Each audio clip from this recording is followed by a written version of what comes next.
A lot of guns, a lot of strongly held beliefs.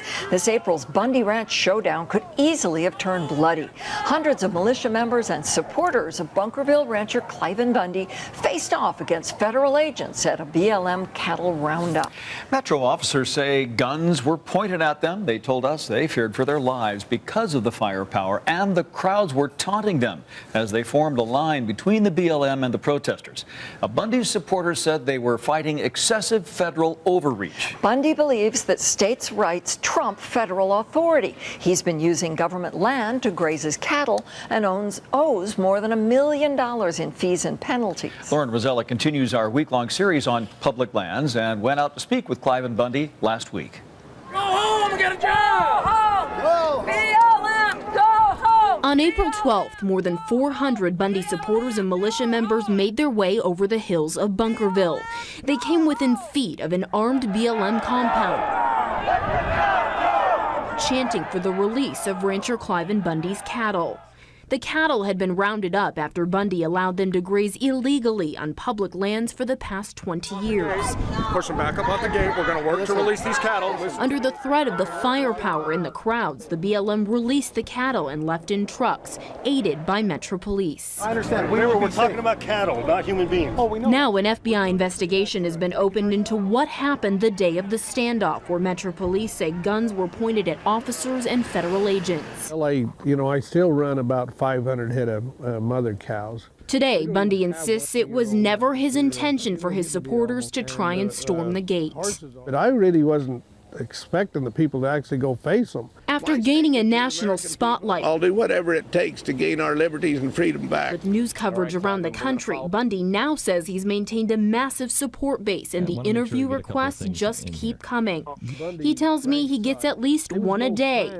Even on this day alone, he says he has 3 radio interviews he could choose to do if he wants to. A station in New York, the lady says, Mr. Bundy, you're going to be talking to 72 nations and approximately 300 million people. Well, that's more than an old cowboy could even imagine. Thank you.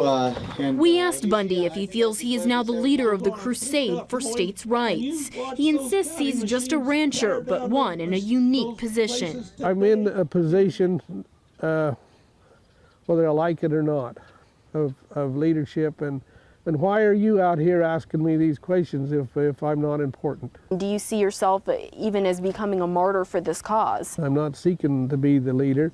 I'm not seeking to be a prophet or, even a governor or anything like that. I'm a rancher, and I want to be a good father and a good rancher, and I want to be a good producer for the nation. Bundy's cattle are back to grazing illegally on public lands. The BLM says Bundy is still responsible for $1 million in grazing fees, plus the cost of the roundup, and they're coming after him. Are you concerned you could be in serious trouble, that you could lose your ranch? Well, you got to remember that they can't take my ranch in just one day. It takes a little time, and I could be even millions and maybe even lots of millions of people that actually would support me right now. But Cliven says he's still keeping a watchful eye out for federal BLM snipers whom he believes could be targeting him. Bundy's personal security guard, Buddha, has lived on the ranch since the standoff and says he would die protecting Cliven. It sort of makes a little bit of sense that at least I have a witness. If somebody's going to come and shoot me right now with a sniper, I at least have a witness, and this man is my witness. Bundy says he feels Sheriff Doug Gillespie and Governor Sandoval, quote, failed to protect him and his ranch, but he says he's pleased with the recent election results and feels our lawmakers are starting to reflect what we the people want. The public land debate is going to heat up in the next legislative session. Tomorrow, Joe Bartels is taking a look at how lawmakers plan to weigh the rights of the states versus the feds. Then the I-Team will dig into different aspects of managing public lands, from grazing and mining to energy development and endangered species, to determine whether more should be given back to Nevada. That's all in a 1-hour special. Rebellion on the Range airs Sunday at 6 p.m.